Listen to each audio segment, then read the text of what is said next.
ዘማሪ ኃይለ ሚካኤል ገዳም ገብቷል ማለት ማንኑ አይደለም። ሰው ገዳም ሄደው ላግኝ ብዬ በግድ አስጨንቄም ቢሆን አግኝቻለሁና የምጠይቅህን ጥያቄ በእርግጠኛ ትመልስልኛለህ?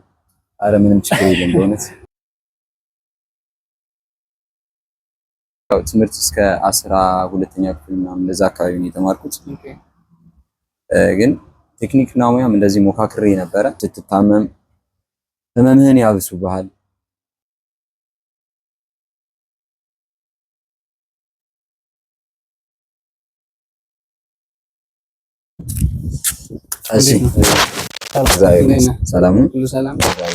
ሰላም ቤተሰቦች እንዴት ናችሁ? እኔ ደህና ነኝ እግዚአብሔር ይመስገን። ለእናንተም ባያላችሁበት የዓለም ዳርቻ እግዚአብሔር ሰላም ይስፈንላችሁ።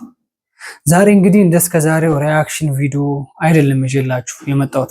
አንዳንድ ጊዜም ራሳችንን እንጎብኝ፣ ራሳችንን እንጠይቅ፣ እንደኛ መሰል ጓደኞቻችንን እስኪ ሄደን እናገኛቸውና የህይወት ታሪካቸውን እንጠይቃቸው በማለት አንድ ዘማሪ የሆነ ቦታ ቀጥሬዋለሁ ማለት ነው። እሱም ዘማሪ ሄጄ ያገኘዋለሁ ያለውን የህይወት ታሪኩን ከልጅነቱ ጀምሮ አሁን እስካለበት አገልግሎት ድረስ እንግዲህ እጠይቀዋለሁ ማለት ነው። ከሱ የህይወት ታሪክ አብዛኞቻችን እንማራለን ብዬ ተስፋ አደርጋለሁ። እንግዲህ እናውቀዋለን ብዬ ተስፋ አደርጋለሁ። ይሄን ከላይ የምትመለከቱት ዘማሪ በኔ ሚዲያ ላይም የተለቀቀ መዝሙር አለው። እንዲሁም በሌሎች ዩቲዩቦች ላይም መዝሙሮች አሉት። የምናውቀው እግዚአብሔርን በማገልገል የምናውቀው የተለያዩ ዝማሬዎችን በመስራት ለህዝብ በምዕመኑ በማድረስ የምናውቀው ወንድማችን ዘማሪ ነው።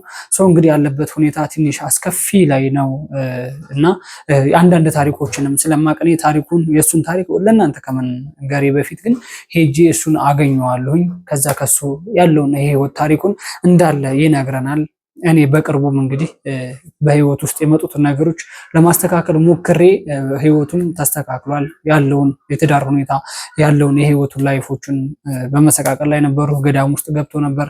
እዛ ገዳምስ ምንድነው ያጋጠሙ የሚሉት ነገር እኔ እንግዲህ እንደዚህ ሆኗል ብዬ ከመንገሬ በፊት እሱ ያለውን ነገር ይነግረናል ማለት ነው።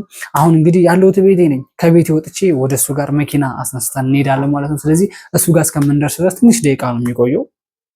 ወይ ቀድሞኝ አገኘዋለሁ ወይንም እኔ ቀድሜው ደርሳለሁ ማለት ነው። ስለዚህ አብረን እንሄዳለን ማለት ነው። እስከዚህ ቪዲዮ ድረስ እንግዲህ አብራችሁ እንደምትቆዩ ተስፋ አደርጋለሁ። ተከተሉኝ።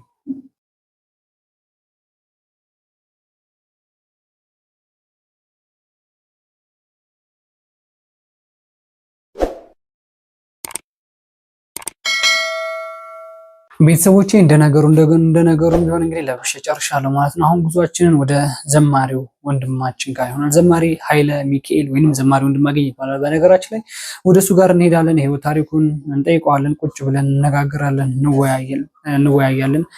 እንግዲህ ከሱ አብዛኞቻችን እንማራለን። ብዙ መከራዎችን ብዙ ፈተናዎችን አሳልፏል። ሰው ከነዛ መከራዎች ከነዛ ፈተናዎች መካከል ግን ጥቂቱን ለህዝቡ ወይንም እሱን ለሚከተሉ እንደዚህ አይነት ፈተና ለሚያሳልፉ ሰዎች የተወሰነ መማሪያ ይሆናል ብዬ ተስፋ ስለማደርግ ወደ እናንተ ይዤ መጥቻለሁ ማለት ነው። ስለዚህ አሁን አብረን በመኪናችን እንጓዛለን ማለት ነው። ተከተሉ። ቤተሰብ እንግዲህ ጉዞ ጀምረናል። ወደ ቀጠር ነው ዘማሪ ልጅ ጋር ማለት ነው። እሺ መዝሙር ከፈትላቸው በእናትህ መዝሙር የሰማን ይዳብራዝ አረ ቀንስ ድምፁን አሎ እንዴ! እና እንግዲህ አሁን ያው እየሄድን ነው። እዛ እናገኘዋለን ብዬ ተስፋ አደርጋለሁ።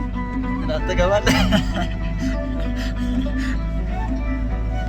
አየው አልቀርጽም ብሎ ባንጂ እየቀረጽኩኝ እየነዳው ነው ቀርጸውና እስኪ እንግዲህ በደንብ ነው የምናወራው። በነገራችን ላይ ስለ ህይወት ታሪኩ ስላሳለፋቸው ነገሮች ሁላ በደንብ አድርገን እናወራዋለን ማለት ነው። እናንተ ብቻ እስከመጨረሻው ትምህርት ይሆናል ብላችሁ አስባችሁ ፕሮግራሙን መከታተል ነው። አሁን ሜቢ እየደረስን ነው። ትንሽ ነው የቀረን፣ የተወሰነ ደቂቃ ሜቢ 1 ደቂቃ ወር 2 ደቂቃ ትንሽ ብንቆም ነው። ደግሞ ምናልባት ተቀድሞን ከሆነ እኔ ቀድሜው ከሆነ እንቆማለን እንጂ ያው በቃ ኦሬዲ ደርሰናል ማለት ነው። ኦሬዲ አሁን ደርሰናል። ወደ ውስጥ ልንገባ ስለሆነ ያው እንትን ልላችሁ ነው። አሁን ቀጣይ ደግሞ አሳያችኋለሁ። አብራችሁን ቆዩ። የቱ ጋር ይሆን ያለው? በእናትህ ደረስን አይደል እንዴ? ደርሰናል ቤተሰቦች፣ እየጠበቅነው ነው። የቱ ጋር እንዳለ እንግዲህ ወርደን እናያለን ማለት ነው።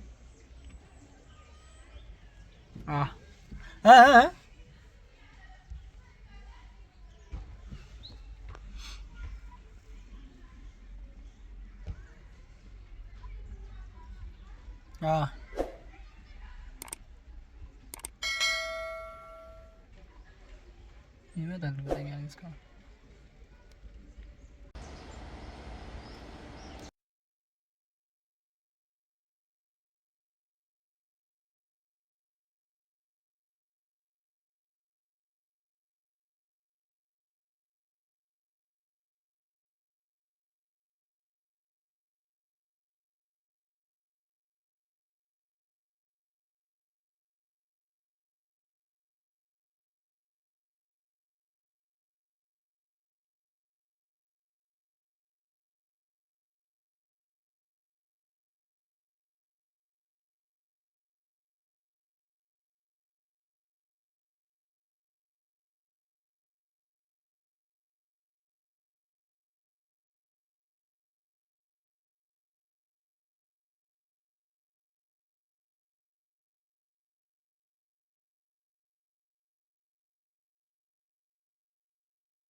ቤተሰቦቼ እንግዲህ አግኝቼዋለሁ ይመስለኛል። ወዳጄ ሰላም ነው? እሺ ሰላም ነው? ሁሉ ሰላም ደህና ነህ? ሰላም ነው አለን። ሰላም። እሺ ስላገኘሁ ደስ ብሎኛል። እኔም በጣም ደስ ብሎኛል። እንኳን ደህና መጣህ። ኃይልዬ ሰላም ነው? ቀጠሮ አክባሪ አይደል እንዴ? አዎ ፈጣሪ ይመስገን። ቆየን ከተገናኘን። አዎ በጣም ቆይተናል። ዛሬ ቀጠሮ አክብራል። ሜቢ ያው ሁለታችንም እንሰራ ያው አገልግሎቱን ታውቀዋለህ፣ ቢዚ ምናምን ስለሆነ እውነት ነው። ደህና ሰላም ነው? እንዴት ናችሁ? ሁሉ ሰላም? አገልግሎቱ ሁሉ ሰላም? እየበረታ ነው? ሁሉ ሰላም እግዚአብሔር ይመስገን። አዎ ቤተሰብ ሁሉ ሰላም እግዚአብሔር ይመስገን። እኔ እስከ ዛሬ ድረስ እስኪ ዘማሪውን እንደማገኝ አንድ ቀን እንኳን ባገኘው አንድ ቀን እንኳን አግኝቼ እስኪ ያለውን ነገር የህይወት ታሪኩንም የአገልግሎት ደረጃውን መሆን ያለበትን ህይወት ብጠይቀው ያው በውስጥ ያስብ ነበር። በነገራችን ላይና ታሪክና አገልግሎት የሚሉ ፕሮግራም የሆነ ጊዜ ጀምሬ ነበር። የምታስታውስ ከሆነ አንድ ሁለት ዘማሪዎችን ጋብዤ ነበር። ዛሬ ደግሞ አንተን እዚህ ላገኝ ብዬ በግድ አስጨንቄም ቢሆን አግኝቻለሁና የምጠይቅህን ጥያቄ በእርግጠኛ ትመልስልኛለህ? አረ ምንም ችግር የለም በእውነት። እሺ ዘማሪ ወንድማገኝ እስኪ ባጭሩ አጠር ባለ መልኩ የት ሀገር ፍሬ ነው? ወደ አገልግሎት እንግዲህ ወደ አዲስ አበባ የመጣው ከየት ሀገር ፍሬ ከየት ሀገር መሰረት? ያው እኔ ከመንዝ መሀል ሜዳ ሰሜን ሸዋ በደብረ ብርሃን ሄደ። ከዛ አርባራ መድኃኔዓለምን አልፈ ታላቁን ገዳም ታውቀዋለህ? ያው ብዙ ሰው ዓለም የሚያውቀው ገዳም አለና በዛ ሄደ። ጓሳን አልፈ በጓሳ ዝቅ ብለ መሀል ሜዳ የምትባል ከተማ አለች። እዛች ከተማ ነው እኔ መሀል ሜዳ ቅዱስ ሚካኤል ካቴድራል ቤተክርስቲያን አለ እና በጣም ታላቅ ደብር አለ። እዛ ቤተክርስቲያን ላይ ነው ለመጀመሪያ ጊዜ ምን ደብር ነው? ሚካኤል ሚካኤል እዛ ነው ለመጀመሪያ ጊዜ ከህፃንነት ጀምሮ መንፈሳዊ አገልግሎት ስገለገልበትና ሳገለግል የቆየሁበት ታላቅ ደብር ያ ነው።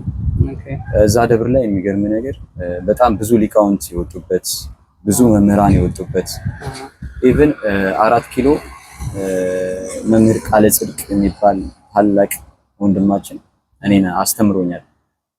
እና መምህር ሲገኝ ደብረ ብርሃን ላይ በብዙ የሥራ ኃላፊነት ሰርቷል። መምህር ሲገኝ የወጡበት እነ መምህር ቃለ ጽድቅ የወጡበት በጣም ብዙ በጣም እኔ ማላቃቸውም ሌሎችም ብዙ ምሁራን የወጡበት ታላቅ ደብር ነው ይሄ አሁን ያልኩ ካቴድራል ማለት ነው። እና እዛ ነው ለመጀመሪያ ጊዜ ሀብዬ የቤተክርስቲያን ቃል እግዚአብሔር የተማርኩት።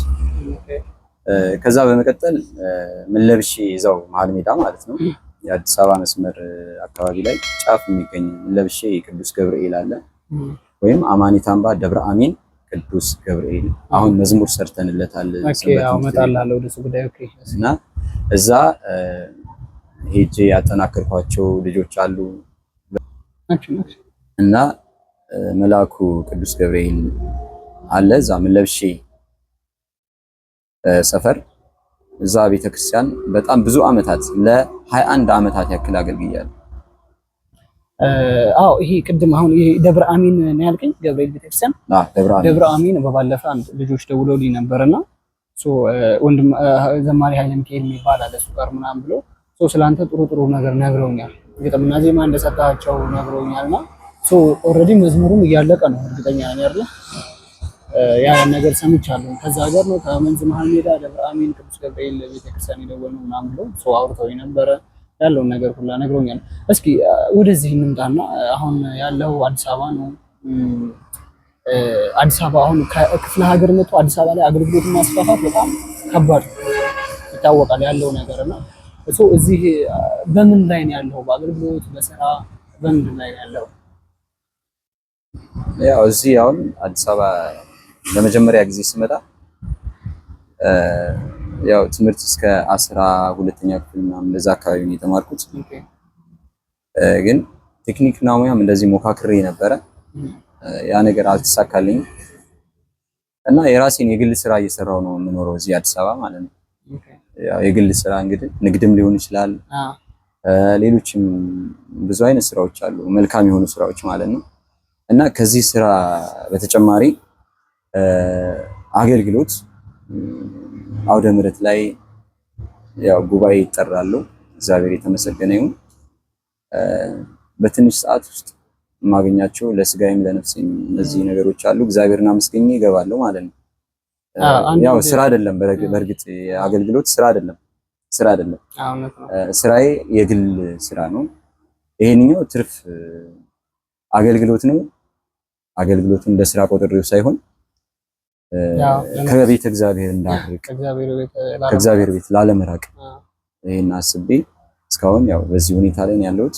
አሁንም ቢሆን የተሰጠኝን ጸጋ ያው በደንብ ማጠናከር ለአልደረሳቸው ብዙ ሰዎች የተቻለኝን ማዳረስ ነው የምፈልገው። አሁን ወደ አገልግሎት ሲገባ እኔም አገልጋይ ስለሆንኩኝ ያለውን ነገር አውቀዋለሁኝና ወደ እግዚአብሔር ቤት ለመቅረብ ስትፈልግ ወደ እግዚአብሔር ቤት ስትቀርብ ብዙ ነገር ይፈታተናል። ብዙ በቃ ሰይጣን አጋንንታዊ ነገር በጣም ነው የሚፈታተንህና ያን ነገር እንዴት አለፍከው? አሁን ደግሞ ሌላም አለና ይሄ ወደ አገልግሎት ውስጥ ጥልቅ ብለህ በምትገባ ጊዜ አገልግሎትን ለማስፋፋት ብዙ ነገር መቋቋም አለብህ። ሁለተኛ በአንድ ጊዜ እውቅና አይገኝም። የአገልግሎት መድረኮችን ማግኘት ከባድ ነው በአሁን ሰዓት ነው። በየመድረኩ ትዞራለህ። እኔም ከሁለት ጊዜ በላይ አይቻለሁ። በጉዞ መኪም እየሄድክ ስታገለግል አይቻለሁ። ጸጋ አለ፣ ይሄ ጥያቄ የለውም። መዝሙሮችን ስለማዳምጣቸው ስላየኋቸው ስለወደድኳቸው እኔም ሚዲያ ላይ የተጫኑ ስላሉ ማለት ነው። አሁን ያለው አገልግሎት እንዴት ነው? አሁን ያየን ያለ ነው። እሺ ቆይ ወደዚህ ከመሄድ በፊት እዚህ አገልግሎት ስትገባ በጣም ብዙ መከራ ብዙ ፈተና ያጋጥማል እርግጠኛ ነኝ። በህይወትህ ላይ ሊሆን ይችላል፣ አገልግሎት ማጣትም ሊሆን ይችላል። ሌላም እንደዚህ ስትራመዱላ በእያንዳንዱ እርምጃ ውስጥ የሆነ ፈተና ይገጥማል። እነዛ ፈተናዎች ያጋጠመህ ነገር አለ በእርግጠኝነት ነው የለም? አለ በጣም ብዙ። ከነሱ መካከል በጣም ማለት ብዙ ማስታወሳቸው ገጠመኞች አሉ። በእውነት ነው የምልህና ስላገኘሁ በጣም ደስ ብሎኛል። በአሁኑ ሰዓት እዚህ ቁጭ ብዬ ያገኘኝ የሆነ ነገር እያሰብኩ እያስታወስኩ ነው አጋጣሚ ያገኘው። ከገጠመኝ ነገር ሁሉ መንፈሳዊ ህይወት ላይ ብዙ ፈተናዎችን ደርሶብኛል። ለምሳሌ በሰንበት ትምህርት ቤት ደረጃ ስማር በሰንበት ትምህርት ቤት ላይ ልዩ ገጠመኝ የምለው እስካሁን የማረሳው ነገር ቢኖር በሐሜት ደረጃ ታምቻለሁ። ሐሜት እንግዲህ ታውቃለህ አይደል? ያልሰራውን ስራ በቃ ያልተባልከውን ኦሪጂናል አድርጓል በሚለው በዛ ሁኔታ እኔ ብዙ ፈተናዎችን አሳልፌያለሁ። ያው በገልጸው እችላለሁ። በእርግጥ በጣም ብዙ ነገር አለ። ግን አሁን መግለጽ የማልፈልግበት ምክንያት ምንድነው? ሰካራምም ወንበዴም ዘማዊም ብዙ ነገር ሆነ ከእግዚአብሔር ቤት ጸንተ ከቆየ አንድ ቀን መመለስ አይቀርም። ከዚህ ሁኔታ እኔ ታምቼበታለሁ። ሰካራም ተብያለሁ፣ ወንበዴ ተብያለሁ። በቃ ያልተባልኩበት መንገድ የለም። ግን እኔና እግዚአብሔር ስለምንተዋወቅ እስካሁን ድረስ እነሱ ባወሩበት መንገድ ስለሌለውበት ከቤት ጸንቻለሁ። ያን ጊዜ እንዴት አለፍኩ? አሁን ሰካራም ተብሎ ከሰዎች ትገለል ትችላለህ። ይሄ ልጅ ሰካራም ነው ወይንም ይሄ ልጅ የሆነ ነገር ነው ብቻ መጥፎ ባህሪ ሰዎች ስንባል በነገራችን ላይ ሰዎች ስንባል ከሰራናቸው መልካም ነገሮች ይልቅ በጣም 99 መልካም ነገሮችን ብንሰራ ከመቶዎቹ አንዷን ስህተት ብንሰራ ያቺ ስህተታችን ጎልታ ነው ሰዎችም የሚያወጡብን፣ እኛም በስህተቷ አማካኝነት ጎልተን እንወጣለን።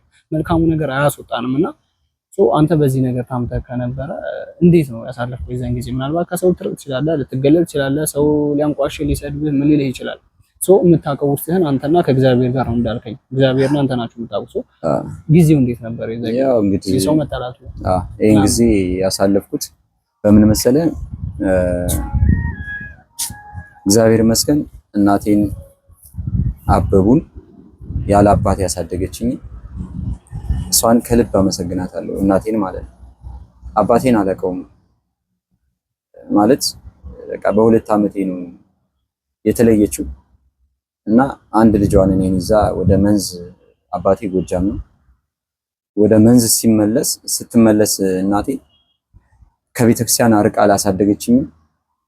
ከዓለማዊ ትምህርትም በአቅሟ ብዙ ነገሮችን አድርጋልኝ አሳድጋኛለችና እምጽናናባት እናቴ ነች። ሌላ ነገር ማንም ማለት ከፈጣሪ በታች ማለት ነው፣ ከፈጣሪ በታች እምጽናናባት እናቴ ነች። ሲከፋኝም የምጠጋት በቃ የሆነ ነገር ማካፍላት ለእናቴ ብቻ ነው። ለማንም ማካፈል ደስ አይለኝም። ብዙ ሰዎች ምን ሆነ ነው ብለው ጠይቀውኝ ያውቃሉ። ምን እናግዝ፣ ምን እንርዳ፣ እስኪ ምንድነው ብለውኝ ያውቃሉ። ግን ለነሱ ከምናገር ለእናቴ ብናገር ይቀለኛልና ለእናቴ እየተናገርኩ ነው ያሳለፍኩት ብዙ ነገርን ማለት ነው። እናቴ ያልቻለችው ጉድ የለም፣ የኔን ጉድ ብዙ ነገር ትችላለች። እስከዚህ እድሜ ድረስ ማለት ትችላለች። እውነት ለእሷ ያደረግኩት አንድም ነገር አንዲት ነጥብ የለም ለእናቴ ማለት ነው። ግን ለቅድስት ቤተክርስቲያንና ቅድስት ቤተክርስቲያን ላፈራቻቸው ፍሬዎች ያበረከትኳቸው ውስጤ በቃ ገብቷል። በደስታ ነው የተሞላው። ደስታ ይሰማኛል በዛ ነገር ማለት ነው። ለምን መሰለህ? ከእናቴ ካደረግኩት ቅድስት ቤተክርስቲያን ላይ ደግሞ ያደረግኳቸው ነገሮች እነዛ ትዝ ስለሚሉኝ እየተጽናናው እየተረጋጋው እዚህ ደርሻለሁ። ሁለተኛ አሁን ያልኩህ ነው። በቃ ቅድስት ቤተክርስቲያን እናቴ ናት። ሄጄ ለሷ ከመናገር ውጪ ለሷ ነገሮችን በለቅሶ ወይም ደግሞ ባለኝ አንደበት ከመግለጽ ውጪ ለማንም ልገልጽላችሁ አልችልም። እና አሁንም ቢሆን 2 እናት አለ ብዬ ነው የማስበው። በህይወት አለች እናቴ፣ እግዚአብሔር የተመሰገነ ይሁን፣ እድሜ ይስጣት። ቀጥሎ ደግሞ ቅድስት ቤተክርስቲያን ለዘላለም የምትጠብቀኝ እናት አለችኝ። እስከ ሰማይ ገብተዋል። እስከ ሰማይ ድረስ ያለች ቤተክርስቲያን ናት። ምድር ላይ ያለ ቤተክርስቲያን ከሰማይ ቤት ትጠብቀናለች። እሷ ይህች ቤተክርስቲያን መጠጊያችን መሸሸጊያችን ናት። ከቅድስት ቤተክርስቲያን ድንግል ማርያም እናገኛታለን። ያው ሁለተኛ እሷ ናት። መጽናኛዬ ድንግል ማርያም ናት። ገዳም ገብተህ ነበረ? አዎ ገዳም ገብተህ ይሄን ነገር እንደውም ሳላነሳ አለፍኩኝና ዘማሪ ኃይለ ሚካኤል ገዳም ገብቷል ማለት ማንኑ አይደለም። ሰው ገዳም የሚሄደው ለመዳን ሲከፋው፣ ለመጽናናት፣ ለመፈወስ፣ ታርጋ ቁራኛ ለመላቀቅ ነው አይደል? የዛን ጊዜ ምክንያቱ ምንድን ነበረ? ስንት ጊዜ ቆየ?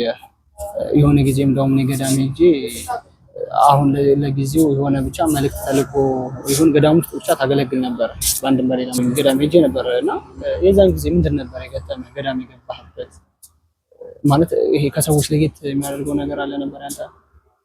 ኦኬ፣ አይ እዚህ ጋር ምን አለ መሰለህ፣ ገዳም መግባት ለኔ አዲስ ነገር አይደለም። ለመሰለህ ከክፍለ ሀገርም ጀምሬ በገዳም ቦታ ላይ ብዙ ነገሮችን አሳልፌያለሁ። መቼም ተለይቼ አላውቅም ከገዳም ቦታ ላይ ማለት ነው። ይሄ ማለት ምን ማለት መሰላችሁ?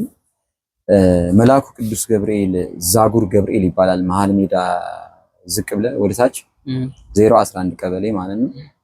እዛ አካባቢ መጀመሪያ 9ኛ ክፍል ተማሪ ነበርኩ። በዚህ ሰዓት የ9ኛ ክፍል ተማሪ በሆንኩበት ሰዓት የገጠመኝን ነገር ላንሳል ገዳም ላይ ማለት ነው። ኦኬ፣ እዚህ አዲስ አበባ ያሉትን ገዳማት አይደለም ማለት ክፍለ ሀገር ላይ ያለው ታላቅ ገዳም ቅዱስ ገብርኤል ዛጉር ቅዱስ ገብርኤል ቀበሌ 11 ቀበሌ 11 ከመሃል ሜዳ ዝቅ ብሎ እዛ ለጸበል ሄጄ ነበረ።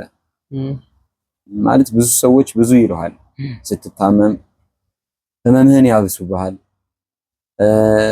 የሆነ ነገሮችን ካላካፈልካቸው ብቻህን ብቻ ስታሰላስል እነሱ የሆነ ነገር ያስባሉና እኔ እዛ ገዳም ሄጄ ምን አደረኩ መሰለህ? መልአኩ ቅዱስ ገብርኤል በእኔ ላይ ያለውን ነገር እኔን የሚፈታተነኝን ነገር አንሳልኝ፣ አሳድገኸኛል። ያላንተ አባት ያላንተ ረዳት የለኝም። የቤተሰቦቼ ጠባቂ የእኔም ጠባቂ አንተ ነህ። ስለዚህ እባክህን ገላግለኝ ብዬ ለ3 ወር እዛ ገዳም ላይ ቆየሁ ማለት ነው። እና እዛ ገዳም ላይ ሆኜ የሚገርም ነው። ዓመተ ምሕረቱን አላስታውስም፣ ግን ነሐሴ 13 ለ14 ማለት ነው ሐና ማርያም የምትባል ታላቅ ገዳም አለች። ከቅዱስ ገብርኤል ተሻግረ እንደዚህ ድልድይ ተሻግረ ነው የምትሄደው እና በድልድዩ መሄድ ሲገባኝ በባህሩ ላይ ከሆነች ትንሽ መንፈስ ከሚያስቸግራት ልጅ ጋር ቤተልሔም ትባላለች። ምናልባት ቤተልሔም እዚህ አዲስ አበባ ከሆነች ያለችው እሷም ሊደርሳት ይችላልና ያው ነገሮችን ልታስብ ትችላለች እና ከሷ ጋር አብረን በዚህ እናቋርጥ ብለን ሄድን። በ13 ለ14 ማለት ነው። ወደ ገዳሙ ሄዳችሁ ከቅዱስ ገብርኤል ገዳም ወደ ሐና ማርያም። ሐና ማርያም ለምንድነው ጉዞ የምናደርገው?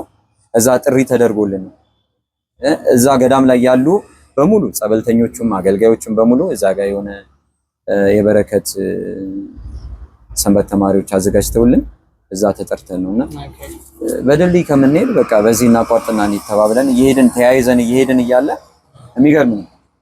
ልክ ባህሩን እንሻገሩ ብላ አለችኝ እሷ ማለት ነው። ኧረ እትዬ ባህር በጣም ከባድ ነው፣ አንደኛ ወራጅ ይኖራል። ይሄ ወራጅ ከመጣ ደግሞ ሊጠቀልለን ይችላል። ስለዚህ በድልድይ ብንዞር ስላት አይ ችግር የለውም እባክህ፣ እሷም የዛው አካባቢ ስለሆነች ችግር የለውም ብላኝ ገባን ማለት ነው። ልክ ወደ ባህሩ ስንገባ ቀጥታ እየዋኘን በእግራችን እንደዚህ ተያይዘን እየሄድን ጫፍ ላይ ልንደርስ ስንል ምንም የሚረገጥ ነገር የለም። ሁለታችንም ምንም የምንረግጠው ነገር የለም። ቅዱስ ገብርኤል ምስክሬ ነው። ምንም የምንረግጠው ነገር የለም። ሁለታችንም በግራ እጄን ያዝኳት፣ የጸሎት መጽሐፍ ኪስ ያለ መስቀለኛ እንደለበስን ነው የገባንበት ያንን ባህር። ከዛ ቀጥታ በቃ በአንድ እጄ ግጫውን ያዝኩ። የገጠር ግጫ በጣም ጠንካራ ነው ታውቃለህ፣ በጣም ጠንካራ ነው። ከዛ ያንን ግጫ ይዤ እሷንም አልለቀኩም። የሰው ያለ እያልኩ ስለፈልፍ ማንም ሰው አልደረሰልኝም። እነዛ ከኛ ጋር አብረው የተጠሩ እንግዶች በድልድይ ዞረው ቀድመውናል፣ ደርሰዋል። ከዛ አጋጣሚ ከነዛ ከቀደሙ ሰዎች አንዲቷ እየሮጠች የሰው ድምጽ ስትሰማ ወደኛ ትመጣለች። ልክ ግጫውን ይዤ የሰው ያለ እያልኩኝ ልክ የሆነ ግማሽ መንገድ ላይ ምናምን ልትይዘኝ ምናምን ስትደርስ ኃይለኛ ጎርፍ መጥቶ ነጠቀኝ ልጅቷን። ግራጅ ያው በግራጅ ነበር ያስኳት፣ ነጠቀኝ። ከዛ ሲነጥቀኝ እኔ በዚህኛው እጄ ሌላ ግጫ አጠናክሬ ያስኩ ማለት ነው። እኔ ልትረፍና ከዛ እሷን አስክሬኗን እንኳን ባትርፍ ብዬ ነው። ከዛ እንደምንም ብዬ እሷ ደረሰችብኝ ያቺ ልጅ። ሁለት እጄን መዘዝ አድርጋ አይዞን ምናምን ስትለኝ ችግር የለም በርቺና አንቺ ወደፊት ሳቢኝ እኔ ማግዝሽን አግዝሻለሁ ከመላእኩ ጋር ችግር የለውም ብዬ ቀጥታ እየሳበች እኔ ቀስ ብዬ ያው መልአኩ ፈቃዱ ሆኖ ከዚህ ጉድ ወጣሁ። ከወጣሁ በኋላ ቤተልሔም ትባላለች ቅድም እንዳልኳችሁ ማለት ነው። ቤተልሔም እያልኩ እየጮኩኝ እያደለጠለጠኝ አስክሬኗን ባገኝ ብዬ ስፈልግ ልክ አንሳፎ መልአኩ ቅዱስ ገብርኤል አጠገቤ እግሬ አጠገብ አመጣት ማለት ነው። ኦኬ ገብታ ነበር የፈለካት የነበረው? እኔ ገብቻ አይደለም ዳሩን እያደለጠለጥኩ የሆነ ጭቃ አለ አይደለ ዳሩን እያሟለጠኝ ምናምን ልገባም እያሰብኩ ነበረ። ከዛ በኋላ ልክ አንሳፎ አትታይም ነበር፣ ውስጥ ለውስጥ ነው እየወሰዳት ያለው። ስለዚህ ወደ ዳር ላይ አምጥቷታል። ዳር ላይ አመጣና እግሬ ጋር አመጣት።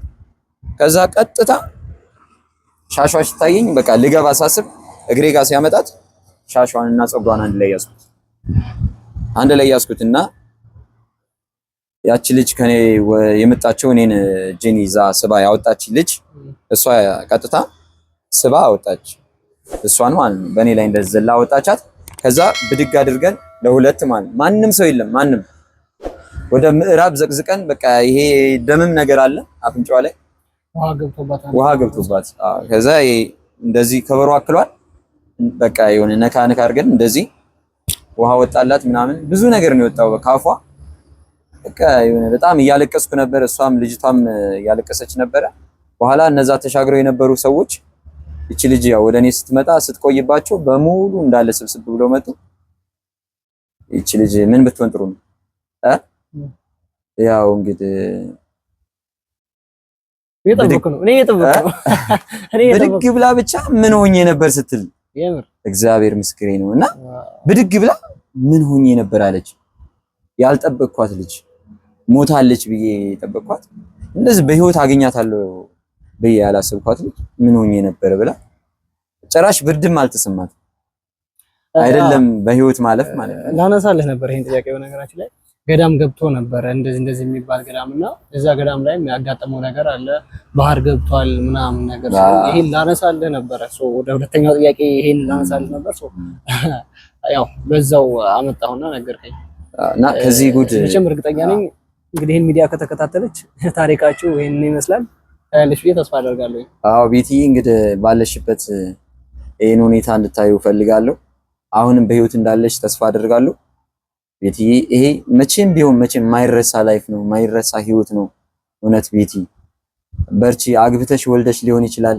እኔም ባለሁበት ይሄ ትዝታይ ነው። አንቺም እርግጠኛ ነኝ ያንቺው በቃ ትውስታ ነው። ብዙ ነገር አለና በማግስቱ እንደውም ቤቲ ቤተሰቦቿን የመጡት እዛ በሶ ቆሎ ይዘው መጡ እዛ ገዳም። በህይወት ባትገኝ ኖሮ እኔ የት ነበር? ወደ ማረሚያ ቤት ነበር። ያው እግዚአብሔር እንግዲህ ስለ አንደኛ ምን አለ መሰለህ በህይወታችን ውስጥ ጣልቃ የሚገባው እግዚአብሔር ነው። የትም ኑር አለ ብቻ በዙሪያችን አለ። ለክፉ ፍጥሮቹን ያው ለክፉ አይሰጥም አይደል የሚባለው እሱ ነው። እስኪ ኃይለ ሚካኤል የሰራቸው መዝሙሮች አሉ። አሁን ወዳለህበት ነው የሰራቸው መዝሙሮች አሉ። እስቲ ከሰራቸው መዝሙር አንደኛው ታስታውሳለህ? አንዷን ብቻ ይላኛል ሲኛም ብቻ ተሰራቸው ወደዋለሁ ማለት ሁሉም መዝሙሮች ያንተ ልጆች ናቸው። የክርስቶስ ቃል የእግዚአብሔር ቃል ወንጌል ነው። ዝማሬ በነገራችን ላይ የሚለይ አይደለም።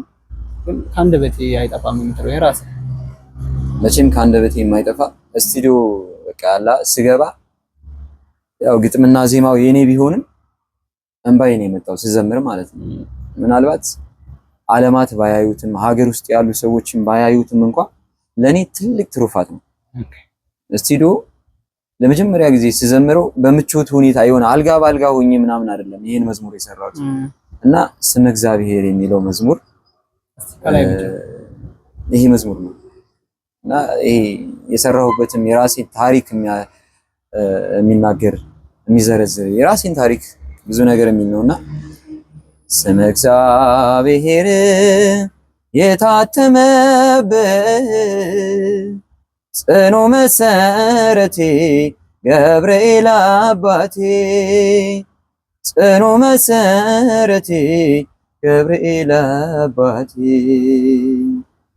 በእምነት እንድቆም የምትረዳኝ እንዳልደነገጥ ኃይል የምትሆነኝ ኃያልነትን ልኖር ስናገር አልተውከኝምና በባዕድ ሀገር አልተውከኝምና በባዕድ ሀገር ስመ እግዚአብሔርን የታተመበት ጽኑ መሰረቴ ገብርኤል አባቴ ጽኑ መሰረቴ ገብርኤል አባቴ ይላል። ዋው ሰምቼው አላውቅም ብለህስ? እኔ ሰምቼው አላውቅም በእውነት ይሄም በጣም ነው የሚያምረው። ይሄ መዝሙር ደግሞ ስቱዲዮ ሲገባ ለሰው ጆሮ እንዲያምር አድርጎ ሲሰራ ግሩም ነው። የምር ሰምቼው አላውቅም። እንደውም የእመቤታችንን ትዘምርልኝ መስሎኝ ነበር ሁላ አልጠበኩም። ማለት የጠበቁት የእመቤታችንን መዝሙር ነው። ጸጋውን ያብዛል። በጣም ደስ የሚል መዝሙር ነው እውነት ለመናገር። አሁን በአገልግሎት ላይ ነው ያለው?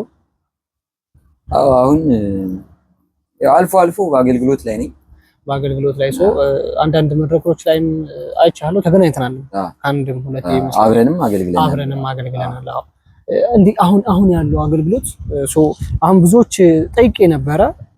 ማጠይቄ ስለ ከኢትዮጵያ ኦርቶዶክስ ተዋሕዶ ቤተክርስቲያን እያፈቀፈቁ ያሉ ዘማሪያኖች አሉ። አሁን ቤተክርስቲያን ውስጥ ያሉ የሚገርምና ሬድ ደውዬ ሁላ ያናገርኳቸው ልጆች አሉ።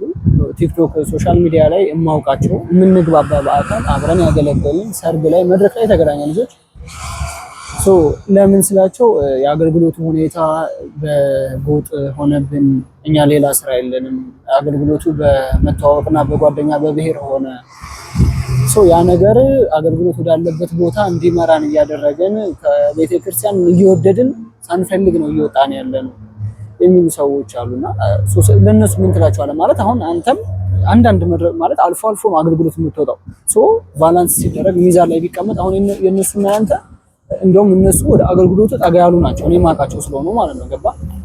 አንተ ምንድነው አንተ በአገልግሎት ቀንሶብህ አገልግሎት አንዳንድ ቦታ ነው የምትሄደው፣ በዚህ ኑሮ ውስጥ እየኖር እነሱ ደግሞ ወደ አገልግሎቱ ቀረብ ያሉ ሰዎች ስለሆኑ ሚዛን ላይ ሲቀመጥ የነሱ ወደ አገልግሎት ቀረብ ብለዋል፣ አገልግሎቱን ያገኛሉ። ምን ትላቸዋለህ እነዚህ ሰዎች? ያው እነዚህን ምን አለ መሰለህ አይደል፣ ሃይማኖት ያው የግል ነው አይደለ? ስለዚህ እነዚህን ሰዎች እግዚአብሔር ካልመከራቸው፣ እግዚአብሔር ካልገሰጻቸው፣ ህሊናቸው ካልወቀሳቸው በምንም መንገድ የሚመለሱ አይደሉም። ግን በራሴ የሚለው ነገር ቢኖር ይችን ሃይማኖት የመሰረተልን ክርስቶስ ነው። ሲመሰረትም በንጹህ ደሙን የመሰረታት። ስለዚህ ይች ሃይማኖት በደም የተመሰረተች ሃይማኖት ናት እንጂ በገንዘብ የተመሰረተች አይደለችም። ከዚህ አንፃር በዚች ሃይማኖት የሚጸናው አካል እግዚአብሔር የፈቀደለት ነው። ያልፈቀደለት በዚች ሃይማኖት በፍጹም ማንም አይጸናም። በፍጹም እኔ ቅድም ብያለሁ፣ ከገጠሙኝ ገጠመኞች በጣም ብዙ ያልዘረዘርኳቸው ብዙ ነገሮች አሉና ከዚች ሃይማኖት በቃ ርቄ እንዲሄድ ሃይማኖቴን እንዲቀይር ቀይሬ ምናምን ብዙ ነገር አለ፣ ብዙ ፈተናዎች አሉና እስከዚህ የተፈተንኩበት መንገድ አለ። ግን አይቻልም። ይቺ ሃይማኖት አትታደስም። ይቺ ሃይማኖት አትቀየርም። መስራቹ ማን ስለሆነ? ክርስቶስ ስለሆነ ማለት ነው። ስለዚህ እነዚህ ሰዎች እኔ እግዚአብሔር ልቦና ይስጣቸው ነው የምለው። ከዛ በድጋሚ የምላችሁ ነገር ያው እንግዲህ ኃይልዬ ለእነዚህ ሰዎች በአጠቃላይ የምላቸው ነገር ገንዘብ አያታላችሁ። ይሄ አዲስ አበባ አስፋልት ላይ የምታሽከረክሩት መኪና አያታላችሁ፣ የምትሰሩት ፎቅ አያታላችሁ። ምክንያቱም ፎቁም መኪናውም ኃላፊ ነው። ያ ብቻ አይደለም፣ ይቺ ዓለም በእግዚአብሔር ፊት እንደ ብራና ተጠቅልላ ታልፋለች። ብራና ታውቃላችሁ? ብራና ማለት እንግዲህ አስቡ፣ ተጠቅልላ በቃ ወይም በዘመኑ እንደ ወረቀት ማለት ነው፣ ተጠቅልላ የምታልፍ ዓለም ነች። ስለዚህ ይችን ዓለም አምናችሁ ሃይማኖታችሁን አትካዱ። ወንድሞቼ እህቶቼ ተመለሱ። ይቺ ሃይማኖት የሰማይ ቤታችን ናት። ይቺ ሃይማኖት ቀና ብለን የምናየው ሰማይ፣ ከዛም አልፈን የምንሄድባት መንገዳችን ድልድያችን ናት። ተዋሂዶ እውነት ችን እምነት ለምን ትክዳላችሁ? ለምን ትክዳላችሁ? እባካችሁን እኔ ኃይሌን ስላገኘሁት ነው ይሄን የምለው።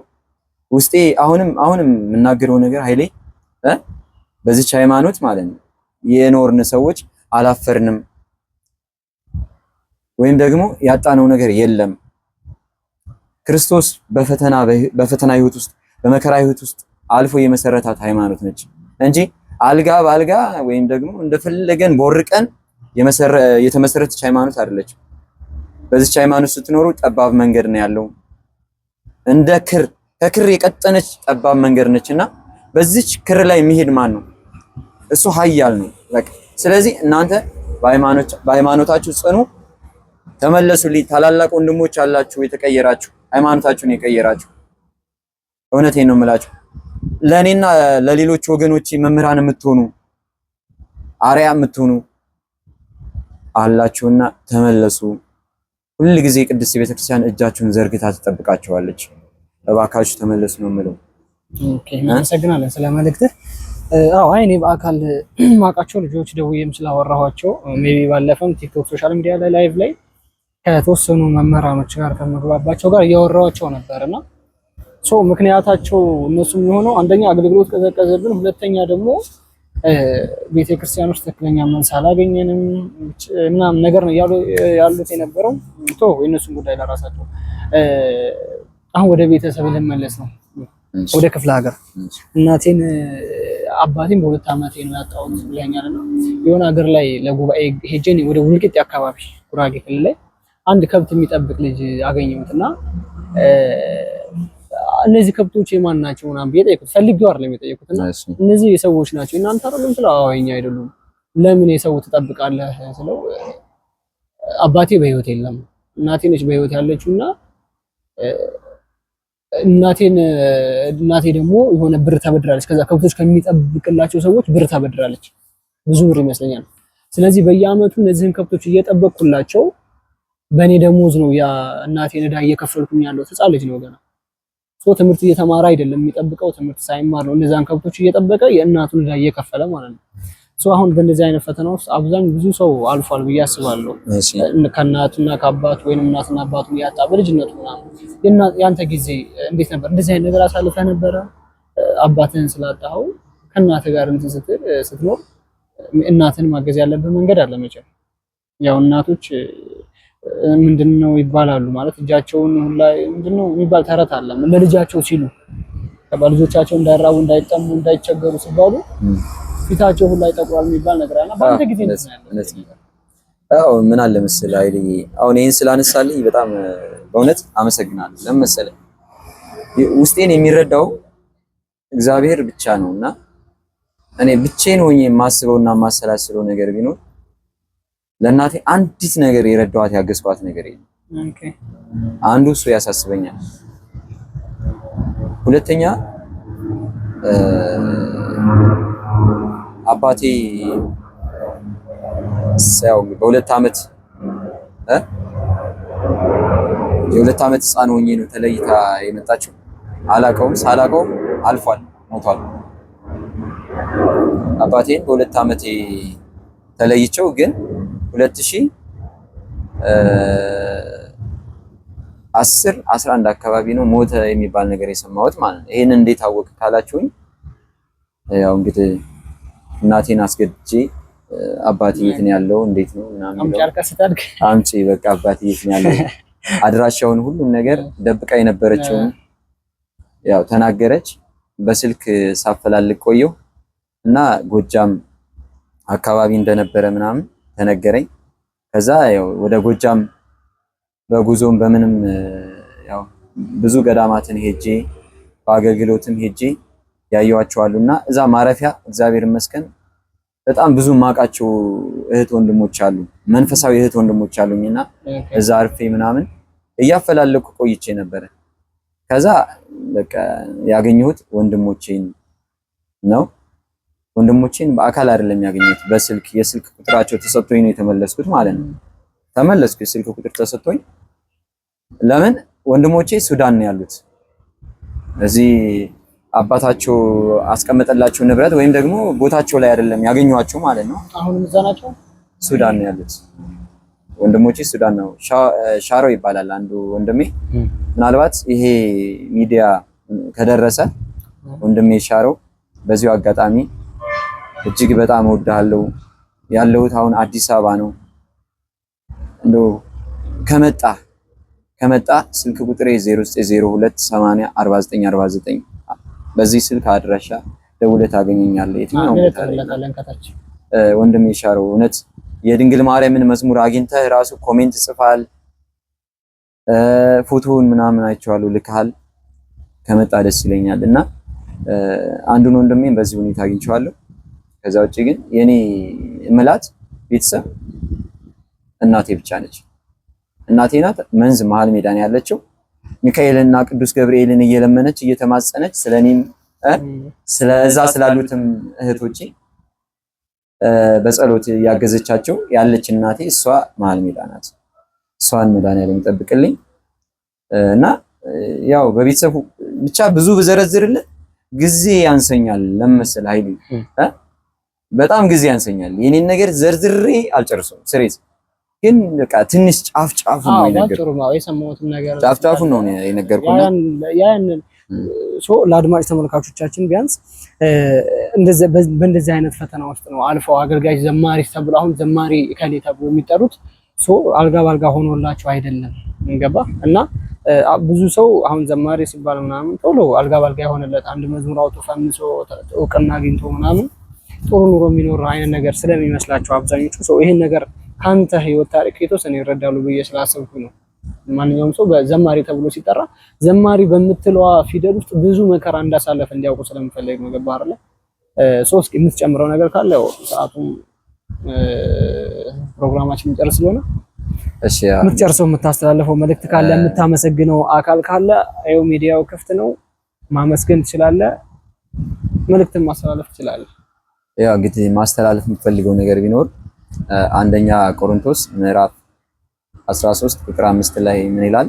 በሃይማኖት ስትኖሩ ራሳችሁን መርምሩ ይላል።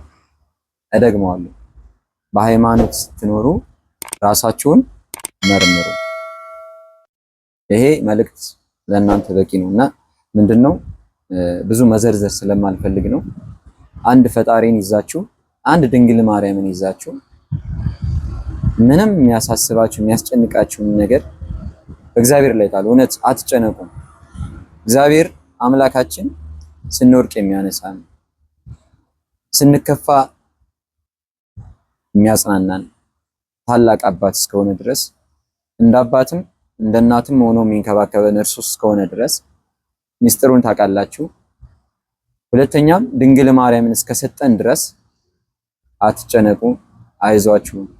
ከእግዚአብሔር ቤት ግን አትራቁ። አሁንም ደጋግሜ የምናገረው ነገር ቢኖር ምንም ኃጢአት ስሩ፣ በድሉ፣ በጣም የከፋ ኃጢአት ስሩ፣ ከእግዚአብሔር ቤት የሚያርቅ ስራ ራሱ ስሩ። ስትሰሩ ግን በቃ እግዚአብሔር ጠልቶናል ማለት የለባችሁም። የምትመለሱበትን ቀን እግዚአብሔር አንድ ቀን ያመቻቻልና ተመለሱ። ሁሌ ኃጢአት ስሩ እያልኳቸው አይደለም። ያ ኃጢአት ስለበዛ እግዚአብሔር ጠልቶናል እንዳትሉ። ከሰው በላይ የሚወዳችሁ የሚያፈቅራችሁ እግዚአብሔር አለ። ሰው የዘጋባችሁን የሚከፍት እግዚአብሔር አለ። ስለዚህ የኢትዮጵያ ኦርቶዶክስ ተዋሕዶ ቤተክርስቲያን እምነት ተከታዮች በሙሉ አሁንም ብዙ ናችሁ፣ ሁሌም ብዙ እንሆናለን። ቤተክርስቲያናችን ብትፈርስም አሁንም ልንገራችሁ አይደለ፣ ቤተክርስቲያን እየበዛች ነው። ወጣት ማህበራት፣ በተለይ ወጣት ማህበራት ጠንክሩ፣ በርቱ። እግዚአብሔር እያበረታችሁ ነው። አሁንም በርቱልኝ። እሺ ወንድሞቼ ነው የምላችሁ በዚህ ሚዲያ። በእውነት ኃይልዬን ደግሞ ከልብ አድርጌ አመሰግነዋለሁ። ለምን ሲባል አሁን ሳልናገር የማላልፈው አንድ ነገር አለ። ያው በልዩ ልዩ መልክ የሰው ልጅ ፈተና አለበት። ብዙ ነገርን እየጠየቀኝ ነበረ፣ ግን እሱም ያውቀውም አንድ ነገር አለ። ከባለቤቴ ጋር ተራርቄ በነበርኩበት ሰዓት ለ6 ወር ያክል ተራርቄ ነበረ። ያን ሁኔታ በርታ፣ በስልክ በርታ፣ ሌላ ኃጢአት ውስጥ እንዳገባ፣ ገዳም ቦታ ላይ ቆይ፣ በርታ እያለ እኔን እያጠነከረ በገዳም ቦታ እያቆየ ከዛ ከባለቤቴ ጋራ እሱ የሚገርም ነው እውነት ማንም አይሰራውም። ከቤተሰቦቼ በቃ ያለፈ ነገር እኮ ነው። ቤተሰቤ ተስፋ የቆረጠበት መንገድ እሱ ግን አስተካክሎ ራሷ ደውላ ናዚ ቦታ ጠብቃለሁ ብላ በኋላ ላይ እሱን ጠርታ በል አንተ የማታውቀውን ነገር በስውር ይሄ መስዋዕት ከፈልኩ፣ ከዚህ በኋላ መበሳጨት፣ መናደድ ወይም ደግሞ ሌላ ነገር ውስጥ ገብተን እንዳላይ በማለት እኔን ወንድሙን መክሮ አሁን ላይ እኔና እሱ እንድንገናኝ በቅተናል። እንደዚህ አይነት ወንድም እግዚአብሔር አምላክ ያድላችሁ ነው የምለው። እውነት ለመናገር ማለት ብዙ አይነት ወንድሞች አሉ እኮ አይደል? ትዳር ሲበተን በመሃል ገብተው የራስሽ ጉዳይ ምናምን ሶስተኛ ወገን ሆኖ ማለት ነው።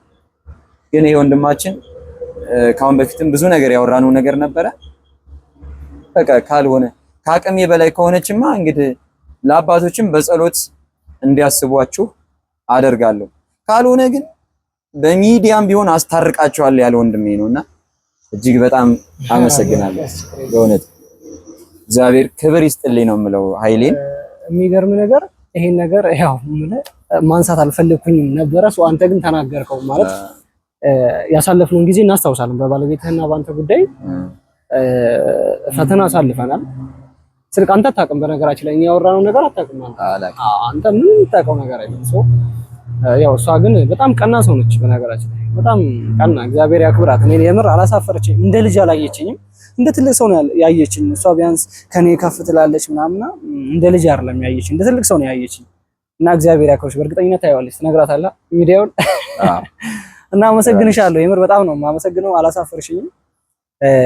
ከዚህ በኋላ ህይወት ይስተካከላል በእርግጠኝነት። ከዚህ በኋላ ነገሮች ይስተካከላሉ። በመካከላችሁ አለው ሌሎች ጓደኞቼም አንተን የሚወዱ አንተን የሚያከብሩ እንዴት ሆኖ ነው ምናምን ያሉ የጠየቁ ሰዎች አሉ። አለን በመሃሉ ብለዋል። ያለው ነገር እናስተካክላለን። ትዳር መካከል በነገራችን ላይ አንዳንዴ ንግግር ሲኖር ትዳር ይጠብቃል። ይሄ ንግግር መኖሩ ትንሽ ተራርቆ እንደገና መገናኘቱ ክፉ ነው ብዬ አላስበው እና ከዛ በኋላ እርግጠኛ ነኝ ፍቅራቸው ደርጅቷል ብዬ አስባለሁ። እግዚአብሔር ይመስገን። ስለዚህ ይሄን ይመስላል ያሳለፍነው ጊዜ እና የምታመሰግነው አካል ካለ ልቀቅልህ፣ ካለበለዚያ እኔ መዝጊያ ልናገርና ያው እንግዲህ የማመሰግነው አካል ቢኖር መጀመሪያ ይሄንን ሚዲያ ከምን በላይ አመሰግናለሁ፣ ከልብ አመሰግናለሁ። ሚዲያው ከምንም በላይ እንደዛ አይነት ሰዎችን እየፈለገ ለብዙዎች ትምህርት ይሆናል፣ ብዙዎች ወጣቶችን ይመልሳል፣ ብዙዎች ምዕመናን እንዳይሰናከሉ መስመር ይዘው ያው እምነታቸውን ጠብቀው ይኖራሉ የሚል ሚዲያ ሲሆን ያው በጣም ከልብ አመሰግናለሁ። እውነት ነው የምለው ይሄን ሚዲያ መልአኩ ቅዱስ ገብርኤል የምወደው መልአክ ሚዲያውን አሁንም እናንተ የምትሰሙት እህት ወንድሞቼ በሀገር ውስጥም በሀገር ውጭም ያላችሁ በደንብ አስተዋውቁት። ያው እንግዲህ እግዚአብሔር አምላክ ይጠብቅልን። እጅግ አድርጌ ይሄን ሚዲያ አመሰግናለሁ ማለት ነው። ከዛ በተረፈ ግን ያው መዝሙሮቼን አንዷ የእመቤታችን ያው አልተሰማችም። እቺ መዝሙር ጸባዖት ሚዲያ ላይ ገብታችሁ ሰርች አድርጓት። በጣም እወዳታለሁ እቺ መዝሙር እያለ ነበር ኃይሌ። ስለዚህ ይሄን መዝሙር ሰርች አድርጉ፣ ጸባዖት ሚዲያ ብላችሁ ዘማሪ ወንድም አገኙ። ርዕሱ የገነት ሙሽራ ይላል። የገነት ሙሽራ። እቺን መዝሙር ሰርች አድርጉ። በዛውም ሌላ አሁን የቀደም የዘመርኩላችሁ የቅዱስ ገብርኤል መዝሙር አለ፣ እሱን ታገኙታላችሁ። በርቱ። እግዚአብሔር ያበርታን፣ ሁላችንም በሃይማኖታችን ያጽናን ነው የምለው። እሺ እናመሰግናለን ቤተሰቦቼ። ዛሬ እንግዲህ ከሪአክሽን ቪዲዮ በባለፈ ታሪክና አገልግሎት የሚል ፕሮግራም ጀምረን ነበር በዘማሪያኖች ዙሪያ። ዛሬ እንግዲህ ቤት ውስጥ ከምንሰራው ከሪአክሽን ቪዲዮ ወይንም ለቅድስት ቤተክርስቲያን ይሄ ይጠቅማታል ከምንለው ቪዲዮ ከዛ ትንሽ ወጣ ብለን አንድ ዘማሪ ወንድሜን አግኝቼው ይሄን ያህል ቆይታ አድርገናል። ይሄን ያህል የህይወት ታሪኩን አካፍሎናል፣ አውርተናል፣ ተነጋግረናል። የትዳር ሁኔታውንም የቤተሰቡን ሁኔታ ሰምተናል ማለት ነው። አብዛኞቻችን እንግዲህ ከዚህ ከወንድማችን የህይወት ታሪክ እንማራለን ብዬ ተስፋ አደርጋለሁኝ። የነገረን በነገራችን ላይ በትንሹ ነው። ብዙ የህይወት ታሪክ አለው። ብዙ ውጣ ውረዶችን አሳልፏል። ብዙ መከራዎችን፣ ብዙ ፈተናዎችን አሳልፏል። እኔ በአካል ስለማውቀው ወዳጄም ስለሆነ ግድ ስላገኘሁት አይደለም የምናገረው። በመድረክ ላይ ተገናኝተን አገልግለናል አብረን፣ ብዙ ሀገሮችም ሄደናል አብረን። ስለማውቀው ነው ዛሬ ቀጥሬ እዚህ ያወራሁት ማለት ነው። እንግዲህ ይህን የምትከታተሉ ይህን ሚዲያ የምትመለከቱ ወንድም እህቶቼ በሀገር ውስጥም ከሀገር ውጭም ያላችሁ የተወሰነ የህይወት ታሪክ ከሱ ትማራላችሁ ብዬ ተስፋ አደርጋለሁ። ቀጣይ ደግሞ ሌሎች ዘማሪያኖችን እንደዚሁ ያሉበት ቦታ እንሄድና የህይወት ታሪካቸውን ያሳለፉ ያሉትን አሁንም የኖሩት ያለውን ህይወት በአገልግሎት ውስጥ ያለውን መከራ ያለውን ፈተና እነሱም ያጋሩናል። ሰዎች ያው ከሰው የተለየ ታሪክ ስለሚኖረው ይህን ስራ ካሁን በኋላ እንሰራለን ብለን አስበናል። እንግዲህ ታሪካችሁን አገልግሎታችሁን ማካፈል የፈለጋችሁ መድህን ሚዲያ ላይ ያው ስልክ ባዮ ላይ ያለ በዛ ስልክ ደውላችሁ እኔም እንደዚህ አይነት ታሪክ አለ ብላችሁ ጥቆማ መስጠት እንዲሁም ታሪካችሁን ማካፈል ትችላላችሁ ማለት ነው። የዛሬው ቪዲዮአችንና የዛሬው ፕሮግራማችን ይሄን ይመስላል። ቀጣይ ደግሞ በአዲስ ፕሮግራም እንገናኛለን። ቸር ቆዩ።